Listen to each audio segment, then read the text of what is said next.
ओम शांति, ओम शांति, ओम शांति। आज सच में इतना सुंदर दिन है और इतने सारे आयोजन हैं, इतनी सारी खुशियां हैं, समझ में नहीं आ रहा है क्या बोले क्या नहीं बोले। तो ऐसे खुशी के दिन सबसे पहले तो इस खुशी को देने वाले शिव बाबा को हम बहुत बहुत दिल से शुक्रिया करते हैं कि बाबा आपके ना होते तो ये दिन ना होता, आप ना होते तो इतनी खुशियां ना होती, और आपने हमें अपना ना बनाया होता तो आज ये ताज पहनने के लायक ना होते। तो आज जो भी हैं, जैसे भी हैं, जहां भी हैं, सब बाबा के कारण, सब हमारी बड़ी दादियों के मेहनत का रिजल्ट है। यदि उनका साथ, उनकी हिम्मत, उनका प्यार, उनका प्रोत्साहन नहीं मिलता तो शायद यहाँ नहीं होते। तो दिल से ऐसे जब प्रोग्राम आते हैं, खुशी के अवसर आते हैं, तो दादियाँ तो याद आती ही हैं, क्योंकि कभी अलग हुई नहीं। पहले भी साथ थे, आज भी साथ है और हमेशा साथ रहेंगे। तो जैसे कहते हैं ना, संगम का चढ़ती कला तेरे बहाने सर्व का भला। तो ऐसे ही हमारे लिए तो यही बात हो गई। आप सब भाई बहनों का जन्म दिवस का अवसर था, उसमें साथ साथ हम दोनों बहनों ने भी लाभ उठा लिया। तो बहुत बहुत सबको बहुत बहुत मुबारक, बहुत बहुत बधाई। अभी जैसे विनीता दीदी सुना रहे थे कि थोड़े दिन पहले ये बात हुई थी, दीदी को बोला कि दीदी कुछ ऐसी बात चली, कितने वर्ष हो गए, क्या हुआ? तो हमने कहा दीदी दादी का तो संकल्प था कि तुम दोनों की सिल्वर जुबली मैं मनाऊंगी, और भी 2-4 बहनें साथ में थी हमारे। तो दादी तो है नहीं अभी, तो हम सोचते भी नहीं थे कि हमारी सिल्वर जुबली कोई मनाएगा, कोई फंक्शन करेगा। लेकिन क्योंकि जिनके सिर पे बड़ों का हाथ है, बड़ों का हाथ होता है, बड़ों की छत्र छाया होती है, बहुत खुशनसीब होते हैं। दादी के बाद ये बहुत महसूसता होती है। बहुत सौभाग्यशाली हैं वो बहनें, वो भाई, जिनके ऊपर बड़ी दीदियों का, बड़ी भाइयों का छत्र छाया है, उनके आशीर्वाद का हाथ है, उनके सहयोग का साथ है। और आप सब बहादुरगढ़ निवासी भाई बहनें इस बात में बहुत लकी हैं कि आपको इन दीदियों जैसा, अंजलि दीदी जैसा, विनीता दीदी जैसा, हमारी अमृता बहन, रेणु बहन, इन जैसी बहनें मिली हैं। तो सच में पूरी दिल्ली की शान है। केवल अभी से नहीं, शुरू से बहादुरगढ़ का नाम हर बात में हमेशा आगे ही रहा है और आगे ही रहेगा। ऐसा सब दीदियों का, दादियों का, बाबा का ब्लेसिंग सदा रही है। तो उस दिन बात चली तो विनीता दीदी ने बोला कि नहीं हम मनाएंगे, दीदी मनाएंगे, हम मनाएंगे। हमने सोचा ऐसी मजाक में बोला, इतना सीरियसली नहीं लिया था, क्योंकि इतनी जल्दी तैयारी हो जाए और ये सब हो जाए उम्मीद नहीं थी। मैंने कहा दीदी सच में आप मनाओगे? बोला हाँ मैं मनाऊंगी। हाँ, तो हमारी अंजलि दीदी ने इतने थोड़े से समय में संकल्प पूरा किया। हाँ वो तो है, देखो सामने लीडर गाइड करने वाला अच्छा है तो उसके पीछे की टीम भी उमंग उत्साह से सेवा में लगी होती है। तो बलिहारी जिनके साथ मिलकर सबने इतना सुंदर आयोजन किया। दीदी मैं एक बात कहना चाहूंगी, हमारे दीदी ने लड्डू का जन्मदिन मनाया था। पता नहीं इन्होंने कैसे इतने ड्रेसेस सजाई लड्डू गोपाल की, 101 ड्रेसेस, इतना अच्छा जन्मदिन शॉर्ट टाइम में, और पूरी जैसे बहादुरगढ़ के चारों सेंटर को भाई बहनों को बुलाया, बहुत अच्छा प्रोग्राम किया। नहीं अंजलि दीदी की विशेषता है, उन दिन से मैं दीदी को कहते हैं हमारी अलौकिक माँ यही है। हाँ, वो कुछ ना कुछ नया करती रहती है। नई नई क्रिएटिविटी करती रहती है, क्रिएटिविटी। तो आज के दिन हम दादी को तो बहुत मिस कर ही रहे हैं। दादी होती तो कितना खुश होती। वो आज भी जहाँ भी है खुशी हो रही होंगी देख देख के, इतना परिवार, इतना प्यार।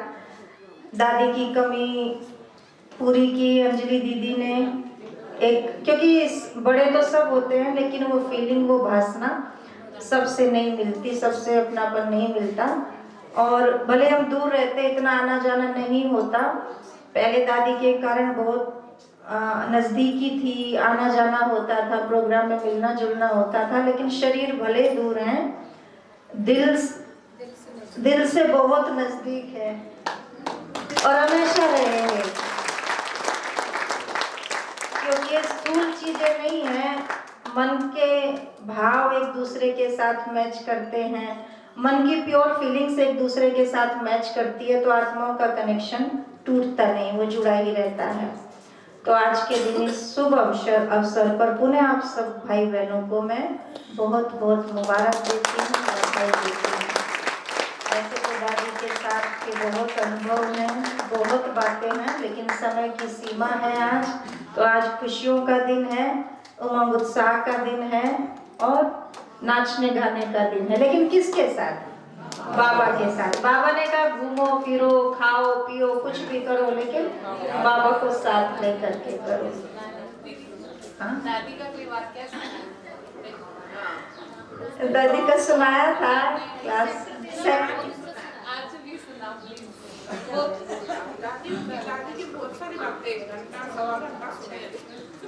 अच्छा, छोटा सा सुनाती हूँ। और जो शास्त्रों में लीलाएं होती है ना, चरित्र होते हैं देवी देवताओं के, तो इन दादियों के ही चरित्र हैं। उनके एक एक कार्य का वर्णन, एक एक कार्य का आंखों देखा दृश्य कैसा होता है, शायद उन्हीं से शास्त्र बने हैं।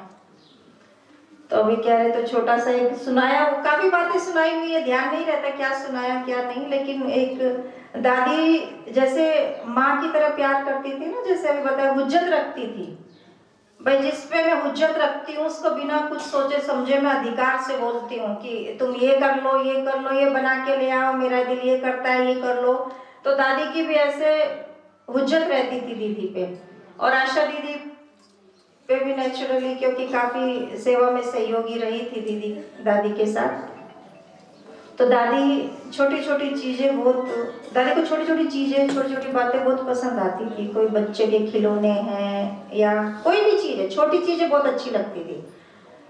और इस तरह दादी को हर एक की पसंद का भी पता था, फलाने को ये चीज पसंद है ना और वो चीज बनी है, तो दादी छिपा के रखती थी। छिपाएगी भी कहाँ, तकिए के पीछे ऐसे करके रखेगी, छिपा के रखती। वो सबको तो दिखाई दे रहा है ना कहाँ छिपा रही है, कहते कोई बता, उनको लगता था किसी ने देखा नहीं।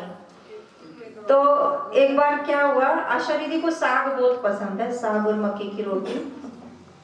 दादी ने साग बनवाया और पूछा अभी कितना बचा है साग। हमने कहा थोड़ा सा, एक कटोरी है, आप शाम को खा सकते हो। दादी ने कहा नहीं, उसको एक डब्बी में डाल के लेके आओ और मुझे दो। दादी ने वो साग डब्बी में डलवा के अपने तकिए के नीचे रख लिया। फिर मुझे बोलती हैं फोन करो आशा को, आशा कहाँ है। दीदी उस टाइम कहाँ थे, काफी दूर थे, कश्मीर थे शायद, जम्मू कश्मीर थे दीदी। तो दादी बोलती है दीदी को, आशा जल्दी फ्लाइट की टिकट करा के आ जाओ, आज ही साग बनाया है तेरे लिए, साग बचा के रखा है, बासी हो जाएगा कल तक, तो आज शाम तक पहुंच जा मेरे पास। हमने कहा आशा दीदी भी हंसने, दादी मैं यहाँ सेवा छोड़ के साग खाने आऊँ। दादी का मैंने बोला है ना, सेवा फिर बाद में करना, पहले साग खा के जा। तो ऐसी वो जो प्यार है ना, वो दादी की इन सब बातों में झलक। अब साग क्या है, कोई भी बना के खा सकता है ना, लेकिन वो जो प्यार है, फलाने को पसंद है, तो वो भावना। दादी हमेशा अपनी थाली में वो एक रोटी खाती थी, छोटी सी रोटी खाती थी, और उसमें भी वो कोई आ जाए उसमें से तोड़ के उसको दे देगी। हमने कहा दादी जरा सी रोटी खाते, दोबारा लेती भी नहीं है, तो हम कोशिश करते थे खाने के टाइम दादी के पास कोई ना बैठे ताकि वो कम से कम एक रोटी तो खाए। बाद में हम बोलते, दादी बोलती थी तुम नहीं जानते अभी इस एक गिट्टी का रहस्य क्या है। हम उसको एक गिट्टी खिलाएंगे, वो बदले में बाबा की इतनी सेवा करेगा, ये बाबा गुड़ जाने गुड़ की गोथरी जाने। ये वो एक गिट्टी भी किसी के अंदर जाके क्या असर करती है हमें नहीं पता, भगवान जाने। तो ऐसे दादी सेवा करना भी बातों बातों में सिखाती थी कि कैसे सेवा करें, किसी को कैसे अपना बनाए। दादी बोलती थी बच्चों को अपना बनाओ। छोटे छोटे बच्चे आते थे ना, सेवा की विधि सिखाती थी कि आप उनके बच्चों को पालना दो, बच्चों को प्यार करो, जो चीज़ें उनको चाहिए बना के खिलाओ। बच्चे आएंगे तो पीछे पीछे माता पिता भी आएंगे उनके। तो इस तरह से सेवा करना भी दादी ने बहुत सिखाया। बहुत सारी बातें हैं। तो अभी फिलहाल इतना ही। ओम शांति।